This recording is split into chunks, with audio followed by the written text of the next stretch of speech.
Welcome to this interview with Foster Gamble, creator with his lovely wife Kimberly of the awesome documentary Thrive, What on Earth Will It Take? I'm your host, Narada Danvantari, author and illustrator of the book Understanding Sacred Geometry and the Flower of Life. This is to be the first in a series of interviews with some of the world's most interesting thinkers on the subject of sacred geometry. Tonight, we'll be looking at many aspects of sacred geometry in relation to Foster's work and getting an update on the forthcoming production of Thrive 2. This is What It Takes, which focuses on the many solutions Foster and Kimberly have been investigating since the release of Thrive 1. So Foster, welcome to the show, and thank you so much for this opportunity to discuss some of the deeper aspects of reality together. Yeah, it's a pleasure and an honor to be with you again. Thanks. So Thrive was a pretty amazing event for the planet and for a lot of us in our lives to have something of that quality and that range of subjects put out to the world. I understand that since it was released in 2011, it's been viewed about 80 million times in 27 languages. So I guess you must have had it translated into those languages. Well, we dubbed it in 10 languages, and then after it came out, we just kept getting appeals from people in different countries to be able to subtitle it in their own language. And that's happened with 17 different languages so far. Fantastic. What a wonderful response. And as you explain at the beginning of the film, it was inspired by your quest to discover why human beings aren't thriving in the way that we see so many other creatures on the planet thriving. You began with about a 20-minute section on sacred geometry, the importance of the torus in particular. Did you spend a lot of time making that decision? No, I spent a lot of time researching it for my entire life, but it was an easy decision because to me, and you'll understand, it's at the core of everything. It's at the core of the solutions. So we really wanted to lay the groundwork in that before going into the problems, and then talking about the solutions. In fact, when I was writing the second chapter of the movie, the Global Domination Agenda, actually that's the third chapter, the after Follow the Money, which is really the darkest information that we learned about. I went to Kimberly and said, listen, can you help me? I don't know how to tell somebody their hair is on fire without freaking them out. And she didn't miss a beat. She said, well, here's what I would do. If I were going to do that with someone, I would go, look at this beautiful bowl of water. And besides, your hair's on fire. In other words, present the solution before you lay out the problem, and then we don't need to panic. And what I thought was that the solutions were in the understanding of the way consciousness comes into form in the material world. And that has been totally verified in every single sector. Since the movie came out, we've come to realize that virtually every problem that we're facing is a collapse in the wholeness of a natural system. So what we need to do as human beings is, number one, learn to recognize the distortion of the wholeness in a natural system, and then how to theoretically and practically create the solution which simply facilitates nature going back into its natural whole form, whether that's in an ecosystem or an economic system or in a truthful media system or accessing energy non-violently and so forth. All of the solutions, we can get into the details later, but they all come back to this so-called sacred geometry. Indeed, and one of the key words for me has been harmony, in the sense of musical harmonics as well as in the sense of what is harmony between systems and between individuals and so on. So what originally drew you into studying and coming to a deeper understanding of the geometric principles behind all these different aspects of our lives. Well, when I think back, even as a very young kid in elementary school, I was always doodling, just drawing geometric figures on the corners of a piece of paper, or I was moving my feet, just hanging off a chair or something like that. I would move my feet in certain geometric patterns. It was practically an obsession with me, and now I understand, what I was doing. But I certainly didn't at that time. And I also used to draw high-tech dashboards of spaceships as if I were sitting in the driver's seat. And there was all these geometric dashboards, and I was flying through the cosmos and so forth. And in later years, this is all coming together. But then, as I depicted in our movie Thrive, when I was 14, I had a very powerful visionary experience while riding on a school bus where I saw a solar system, and then it morphed into an atom where, with first the sun, and then the nucleus at the center, and then the planets, and then the electrons, going around it and so forth. And then the whole thing turned into a human being. And the message I got was that this pattern is fundamental throughout the universe, and humanity is a key part of that pattern, roughly halfway in between the micro and the macro that I was seeing. Now, I had no idea really what that meant at that time, but what was driving me was my fear about our blowing ourselves up with nuclear power. This was right about the time of the Bay of Pigs, that whole debacle that could have easily blown up the planet. And as a 14-year-old kid, I was already interested in math and physics, but my obsession was, how can human beings relate to energy successfully so that we actually get along with each other? The word harmony that you were talking about before, that we can collaborate and that we can access energy in a way that nurtures us instead of threatening us. And then, so I think that the universe was responding to my inner prayers to discover the keys to energy. And then when I was a little older, when I was probably early 20s, I went to hear a mystic talk who was very famous in California at the time, a woman named Betty Bethards. And she was talking along, and all of a sudden in the middle of her talk, there's probably 100, 200 people in the audience, she stops and points to me out in the audience as if she recognizes me, and starts telling me about our lifetime together, centuries ago in Egypt, which of course was freaking everybody out. But it was raising the hair on the back of my neck. And then she finally kind of caught herself, and she said, okay, this is not the right time to have this conversation. Come see me later. So I did, and had a reading with her where she described the whole thing. And she said, you were a high priest in Egypt using crystals, using symmetries, and using minerals for healing.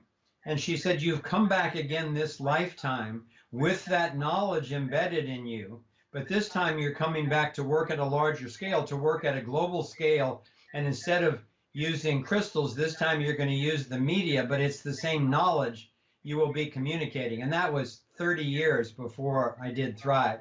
So she was pretty good. Were there geometers who influenced you with their thoughts about how this all works? Oh, absolutely. I'm privileged to stand on the shoulders of giants in the field, and there are many of them, but to mention a few, the first one I would mention is a man named Stan Tenen, who's not super well known, but he's done incredible work decoding a geometric code in the Hebrew alphabet that was laid out in the first chapter of the book of Genesis, and I worked with him for several years. And he's the one who introduced me to the work of Bucky Fuller, Walter Russell, and Arthur Young. When I first talked to Stan, somebody wanted me to meet him. I talked to him on the phone, and I said, listen, Stan, I'm really busy with a lot of things, so can you give me just like the bottom line of what is your research, what are the implications? And I'll never forget, he said, well, tapping clean, inexpensive energy right out of the plenum, and then turning that into fuelless propulsion and time-space travel. Straight to the point.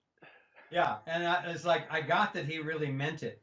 And you know, here we are 30 years later now, and he was right about all of those things. In my research, the each one of those things uh, I have come to realize is not only possible, but is already existent.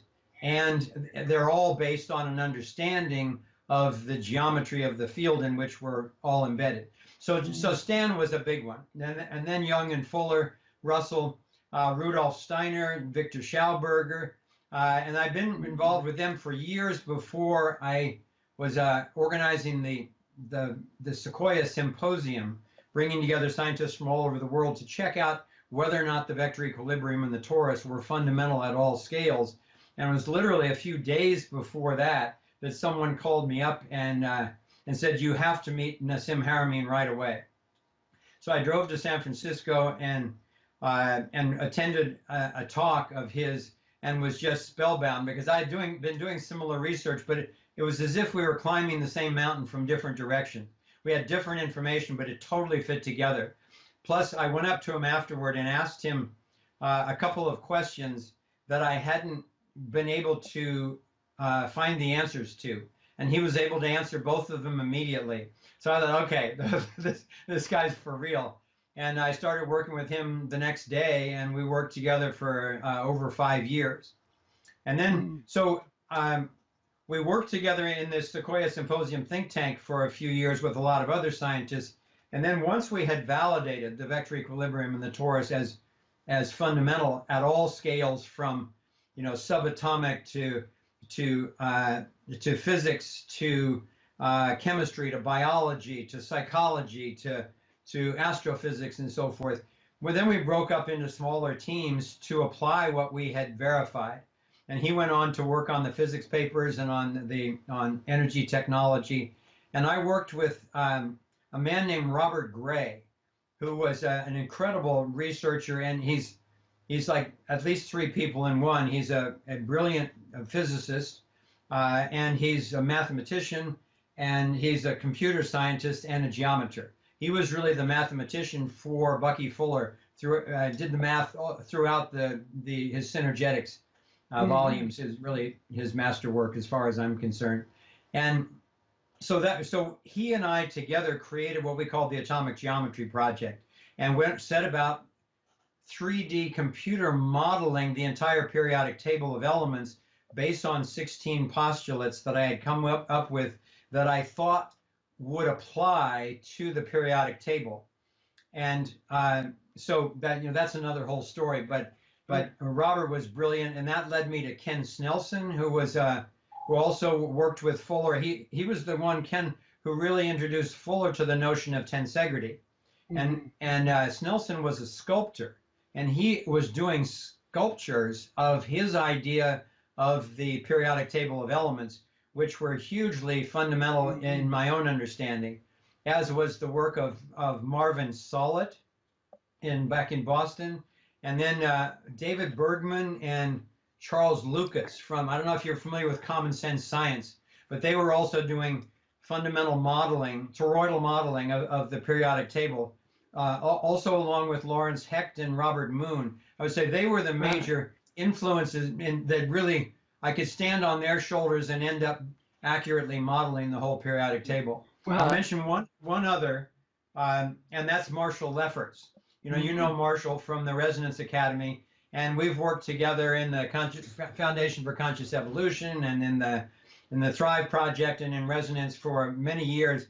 And he's been doing diligent and original work having to do with the double phi spiral and how that whole thing fits in with the torus, with creating certain boundary conditions that then define the torus. And it's from those toroidal conditions that the geometries that we refer to as sacred and so forth emerge.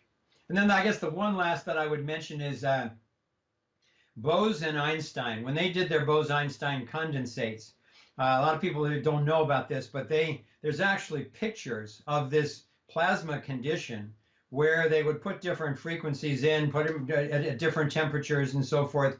And sure enough, the geometries that we predicted in the Atomic Geometry Project start showing up in the plasma. So you Wow. actually see sound and vibration creating geometric form in the same way that also cymatics does that with water and powders and so forth. So those are my major influences. Wow, that's quite a list you've got there. The part of Thrive where you talk about the toroidal model of the atom, how much of that is actually your own work and research, and how much of that goes back to Robert Moon and a few of the other names you've mentioned there?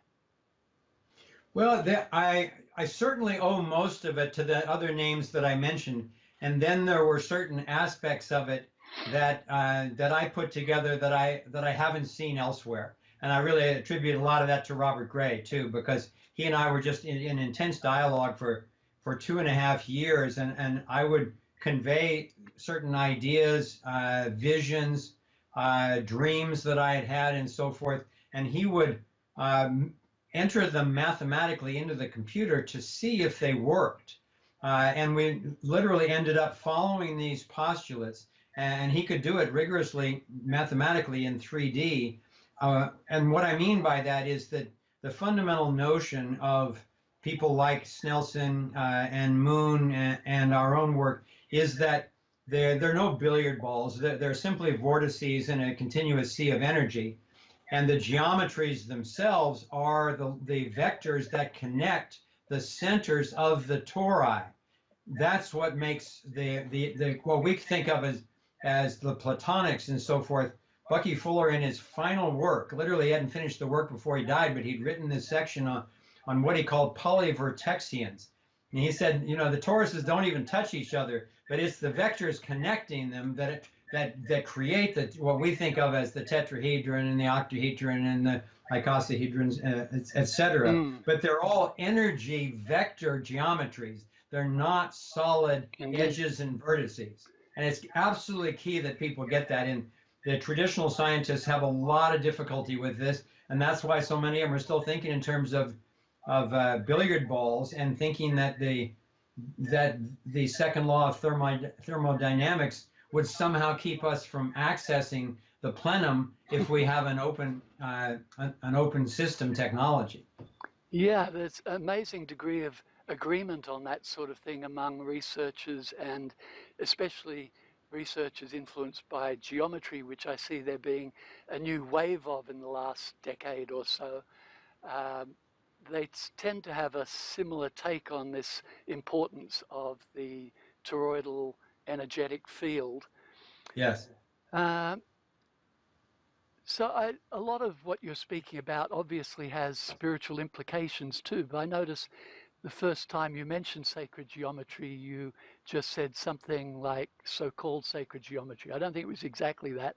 So I'm wondering about your take on the appropriateness of the term sacred geometry and whether you have any other way that you like to talk about it.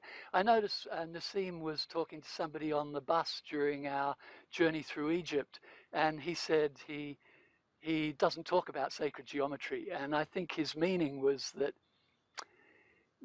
he doesn't like the term himself. He prefers to talk about physics and the importance of geometry to physics. How do you feel Yeah. about the term sacred geometry? Well, I think that it's got its strengths and weaknesses also depending on who you're speaking with. I think it's very difficult using those terms when in situations where we're trying to bridge to the traditional physics and mathematics community, and I think that's probably one reason why he doesn't. My major problem with the term is that everybody has a different connotation for what it means, and I sometimes ask people, sacred geometry as opposed to what kind of geometry? What kind of geometry isn't sacred? What Mm-hmm. I like about the term is that it tends to immediately take people deeper than their ninth grade math Mm, class when they were trying to sort indeed. out these confusing proofs and so forth. But I prefer to use cosmic geometry or living geometry, Mm, because that tends to put people in touch with, oh, this is universal. This isn't just some concept. And also that this is the geometry of nature. It's the geometry that the life force uses to manifest all of what we experience as the material world and in fact beyond the material world. So I noticed that in your book you referred to as you said all geometries are sacred because they're from the one center. As long as someone understands that, then I really go along with that term. Where I tend to use it or not is that the sacred geometries for me are the ones that tend to make you resonate harmoniously. You know, all you got to do is draw a bunch of lines and connect them, and you're going to have a geometry. But it can be very discordant, out of balance, and all that kind of stuff. And you know, I don't see that kind of stuff being made into jewelry or posters or, you know, T-shirts or anything, because it just doesn't have the same effect.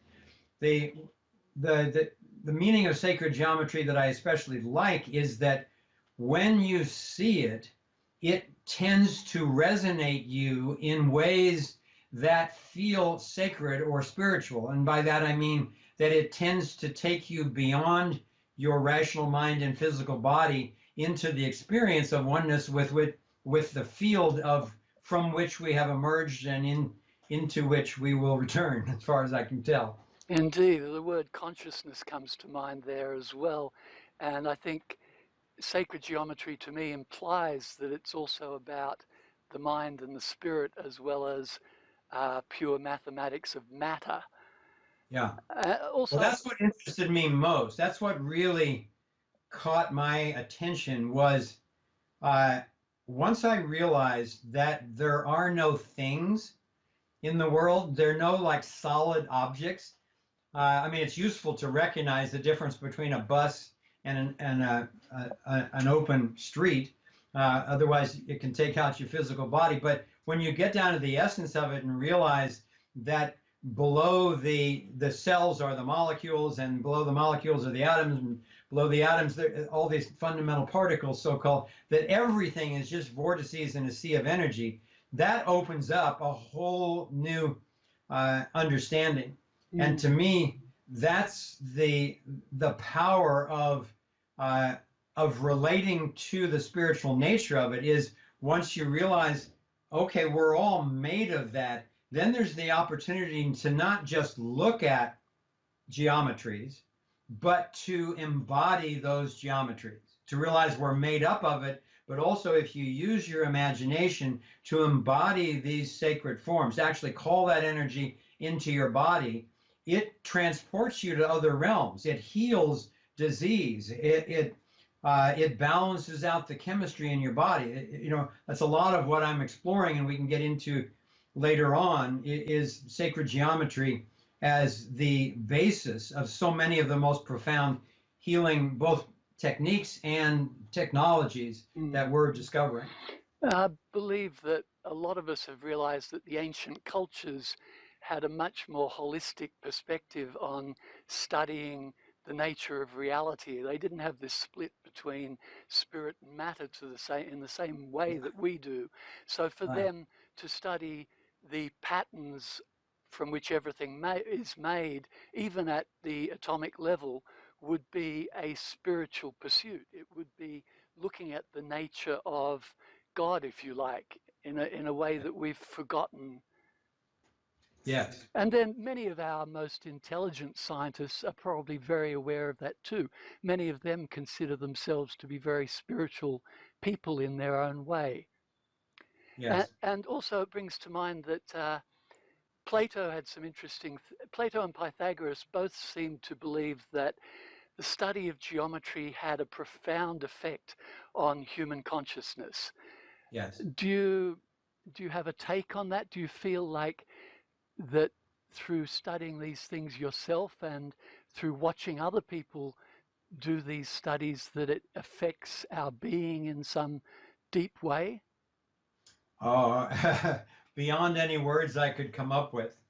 And when I realized the ineffability of all of the material world, I became really intrigued with, okay, if I am a metaphysical entity, because I came to realize that all the cells in my body have been replaced in the last 7 years, but I'm still here. So by definition, I must be somehow senior to that physicality.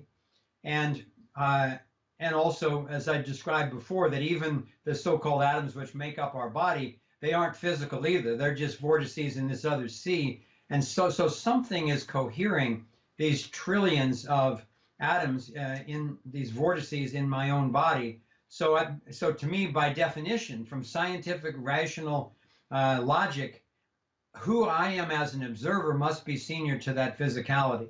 So that's what hooked me into the atomic geometry, where I thought, okay, well, if consciousness is primary and we do have the material world, how did it come into being? And when I say consciousness, I don't mean just somebody sitting on a rock thinking about something. I mean universal consciousness, awareness itself, intention itself. And what I came to understand was that I used to play a lot when I was a kid with what we call over here anyway, a child's top, this spinning toy. You push the handle down on this toy, and it makes a 90-degree rotation and creates angular momentum, and all of a sudden this thing is stable and it's holding itself up on a point. That really intrigued me, and I came to realize later that that's what intention is doing. Intention can create a vortex in the field, and the fundamental one, scientists call hydrogen. That seems to be the fundamental vortex in the frequency range that we call our detectable reality. And then when more pressure is added, it bifurcates into a double torus, and that's helium. And then when more pressure is added, now, okay, who's applying this pressure? Yeah. I don't know. It's the life force. But on a very practical level, it's being applied at great scales in dwarf stars, in red giants, in quasars. There's these giant double toruses which are packing the energy into the nucleus and then exploding it out into the universe.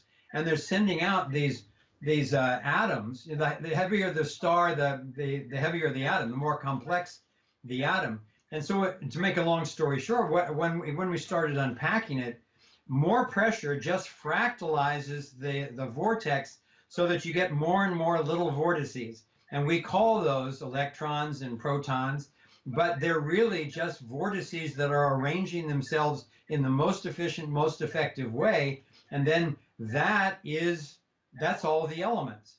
And once you get out to, and when you go through the elements, it turns out that it organizes itself along predictable lines, which is the progression of the Platonic solids. But remember, as we were talking about before, for the audience, this is not solid things. This is the vectors of the polarity, just like the pull between the moon and the earth. It's the pull between the center of all these vortices, which becomes predictable because it's simply the most efficient way to build material reality. So it turns out that you get more and more vortices after helium until all of a sudden, you start getting when you come to the end of a row, you get 8 electrons on the outside, which is the equivalent of the vector equilibrium. It's the 8 triangles. And so you start getting xenon and krypton and argon and radon, all of the so-called noble elements, because they're equilibrious in their outer layer. So they're pretty much sufficient unto themselves.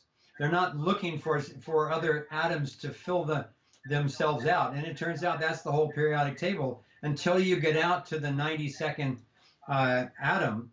And with uranium, the outer electrons are so far from the nucleus that the gravitational pull from the black hole at the nucleus is kind of tenuous. So they're ready to move with a little bit of encouragement to jump off and move to the next atom. And that's a chain reaction. That's a nuclear reaction. And that's why uranium and the ones at the upper end like that are radioactive, because they're not very stable. They're ready to start a chain reaction. But no, they talk about all these 115 elements and all. The bigger you make an explosion, you're going to find a temporary geometry. But really beyond 92, as far as I can tell, those are the only ones that in a stable condition, hold to the nucleus. So those are the ones that are safe for us to deal with. One of my own thoughts lately I think I probably got the original seed idea from Bucky Fuller, was to do with the importance of the points of the uh, the vertices of shapes being what defines them rather than the edges or the faces of those shapes. It's Right. the it's the vertices that are the centers of force, and the lines are simply the relationship between them, and the planes then the relationships between those relationships. But coming back to the somehow the secret or the way to learn most about these forms is to focus back on the relationships between the vertices, Yes. the singularities, if you like. Yeah. Well, that's a that's a wonderful rabbit hole, and once again, until one is willing to immerse in this understanding of geometry, you don't discover the point, and the point is the point. That's right. And the singularity, of course, is the individual within society as well. Exactly.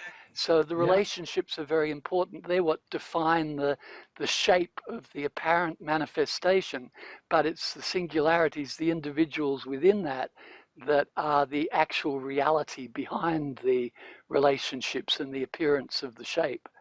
Yes, they center everything. Every sustainable system has to have that point at the center. And it turns out that, I spent the last 4.5 years vetting close to 1,000 technologies around the world, people who contacted us after Thrive came out. And it's just phenomenal and encouraging what exists out there in terms of clean energy access and water decontamination and environmental restoration and amazing healing technologies. And it turns out that the most common denominator amongst the most effective researchers and inventors and healers is they, in one way or another, either in their consciousness, in their healing process, or in their actual technology, they are shaping the field in such a way that they actually create or focus on a still point. And once you do that, then the inventors sometimes call it the straw. Once you establish a stable point like that, then it creates a portal to the quantum field. And that's the straw through which free energy flows abundantly. Now, however much you need, the best devices just give you whatever you need. In terms of healing, it accesses the wholeness of the quantum field, brings that energetic wholeness into a distorted, collapsed, sick cancer cell and restores the wholeness in seconds.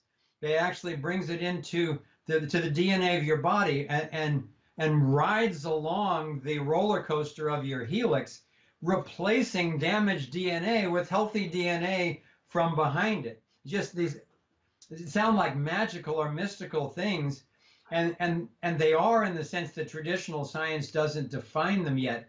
But that doesn't mean that they're somehow not part of the unity of the cosmos. It's our consciousness that's expanding to understand how these metaphysical things work and can be brought into the physical world that is bringing so much healing. If we can stop these creeps who are trying to suppress it all because they would rather limit the population and control all our lives. But that's a whole nother rabbit hole. I'm very glad to have heard from you that Thrive 2 is in the process of being created. Is it, have you finished filming yet, or is the filming still in process? No, we're just getting started. We've made the commitment. We're so encouraged by what we've seen that both Kimberly and I pretty much decided at the same time, okay, now's the time. We have to communicate to the world how encouraging all this stuff is, because a lot of people assume that Kimberly and I must deal with, depression because we process a lot of bad news in our analysis of current events and the conspiracies and so forth. But it's just the opposite. That's just a diagnosis by which we can find the cures. And the cures that we're finding are so encouraging that we thought, okay, we know it's a lot of work. The last one took us 8 years. we think we can do it a lot more effectively this time. We actually think we can do it in probably around 2 years. But we've designed the story. We've got a list of the key interviews that we'll probably be doing. We have a treatment of the story arc, and we've created a business plan and are in the process of completing the fundraising to be sure we can go ahead with the full film. And I'm happy to say that that's going really well. So we've done some shooting already, but are planning on launching into full production at the beginning of the summer. And so if we're successful in doing all of that, then we anticipate, we're aiming for a release in the spring of 2020. I noticed, I did a bit of research for this interview, and one thing that surprised me was the amount of both appreciation but also the amount of criticism for Thrive that wasn't based on its facts or its ideas so much as a lot of it was criticism directed at you, some of it was directed at other people involved in Thrive, and some of it was blanket criticism of concepts such as free energy, in quotes, which to me is, even if you don't believe that there could be new technologies you've never heard of, there are already existing technologies that can be refined to the point where they are so efficient. They're basically free energy technologies as well, such as even geothermal and solar technologies. If we take them to the state of the art we can get to now, are virtually free energy technologies. But beyond that, of course, there's all the other ones that you've researched, and that I believe that Thrive 2 is subtitled This Is What It Takes, whereas Thrive 1 was What on Earth Will It Take? So hopefully this will include a lot of the answers, and I'm wondering whether it will be as controversial, probably on a different level to the controversy in Thrive 1. Well, let me address that a little bit. I appreciate you bringing it up because, first of all, as Catherine Austin Fitts told us before we even launched Thrive, she said, you'll know that you're over the target when you start taking flack. And she was so right that there are forces out there that don't want to universalize access to clean energy. There are forces that don't want honest banking systems or honest media, and especially that don't want to obsolete a corrupt and polarized political system. And we did all of those things. So when in the beginning there was just skeptical people, and then what you're referring to probably is when 10 people came out and signed a letter against Thrive, and that I traced that one back, of course, and that was very politically motivated. It turns out that there's a high-level operative in the Democratic Party who was commissioned by the Obama administration to organize resistance to Thrive, to try to stop its popularity so that it wouldn't undermine Obama's re-election in 2012. And so she said, I ultimately confronted this person, and she acknowledged to me that she was a socialist, and she had enlisted some other communists and progressives who were basically uncomfortable with the fact that Thrive was trans-political. And these were people who were interviewed in the movie. We didn't interview them for their politics. We never thought about their politics. We interviewed them for their expertise on evolutionary biology and organic food and consciousness and environmental things and so forth.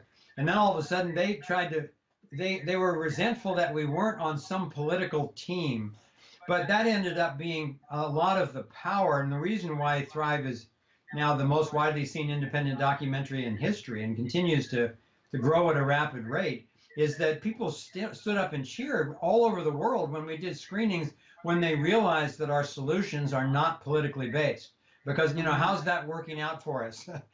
Not really well in any country in the world, because because politics themselves is based on a small elite stealing money from other people and then doing these corrupt things with it, and that violates the sacred geometry. You said earlier that the individual is the torus, and if somebody has control over another individual's resources, that immediately starts destroying the wholeness of the natural system of self-organization of human beings. Mm-hmm. So anyway, they went about trying to undermine us, and of course, as you said, there weren't any facts involved, and there was just a bunch of lies and innuendo. So that disappeared quite quickly, and out of the 10 people who signed the letter, half of them have recanted to us already. Several of them acknowledged they'd never seen the film, just some of their friends had signed it and so forth. And it created controversy, which made the film even more widely spread. And even the networks of the people involved were basically saying to their kind of spiritual teachers or environmental heroes or whatever, wake up, you guys are missing what's really going on here. So the next film, I don't think will be nearly as controversial in terms of its content, because now people understand that the NSA is collecting, this Skype call and all our emails and texts and everything else, and that they've got these directed weapons, and that the Federal Reserve is corrupt, and everything that we said in the film has been confirmed. So a lot of that information is no longer controversial. We do anticipate some resistance from the people who run companies that still want to burn oil and coal rather than have clean energy, and from the people who want to continue lying in corporate and banking controlled media, and from the people who don't actually want to clean up the environment. But that kind of controversy is needed, and we've got such an awake population globally now that is hungry for this kind of truth and supportive of the kind of solutions that we will now be confirming. We held the promise and showed the theory in Thrive 1. Thrive 2 will be showing that the theory is accurate and this already exists. You can access things here, or this one needs help, from being suppressed, or this one, needs some funding to get the energy devices marketed or whatever. So it'll be an exciting ride, that's for sure. Mm-hmm. In Thrive 1, you explained that one of your major breakthroughs in understanding, especially how the economy works, was talking to your son, Trevor. And Yeah. recently I've read Trevor's book, which remind me of the full title of Trevor's book. It's The Secrets of Nonviolent Prosperity, the Principles of Liberty. Indeed. And there are a few things that I got out of it that I've never come across before.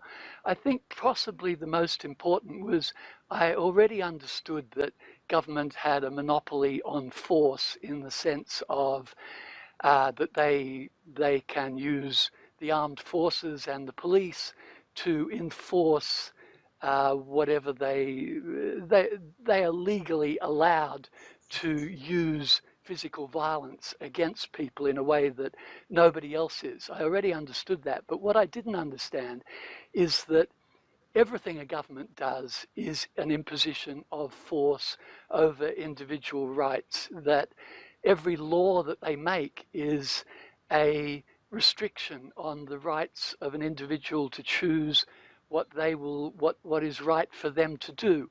Of course, you've got to bring into this that your rights do not infringe on the rights of anybody else. But I really value that realization that it goes beyond the use of physical violence to the use of coercion of any sort, and that is the nature of government, that we give to the government the right to use force in a way that we don't believe, that most of us do not believe, that an individual has the right to use force against another individual. That's the key. It proscribes against the initiation of force. You can use force to protect yourself, of course, but it's the initiation of force, and it's the most obvious thing. That's the one thing we found that everybody we've ever talked to agrees to, is they don't want someone violating them against their will. So if that's the one thing we can get everybody to agree to, maybe that's the key to finally getting a universal morality which isn't dictated by somebody's notion of their own particular God, or by the state, by dictators, or by majority rule, mob rule, or whatever. What if we had a universal morality based on the sanctity, the sovereignty of everyone's individual torus? And this is the most exciting thing that I found in my life, and I'll be forever grateful, as you said, for my own son to introduce me to that before we made Thrive. Because the three most exciting breakthroughs for me in my life were realizing, first of all, finding Aikido, which is basically a nonviolent martial art resolving conflict without initiating violence. And that is based on the recognition of the torus, empowering your own torus and then protecting others. And then the second most effective one, important one for me, was when I finally saw free energy devices working. And they mimic and create the toroidal vortex and then put it in a resonance with universal field, because that's what the field is already doing. And then the third one for me was applying those same principles of harmony and the sovereignty of each person, individual torus, applying that at the human level and realizing that we've been duped into thinking that the fundamental quantum, that the most important unit is the group. So we're told to give up our money, our liberty, our rights for the good of the group.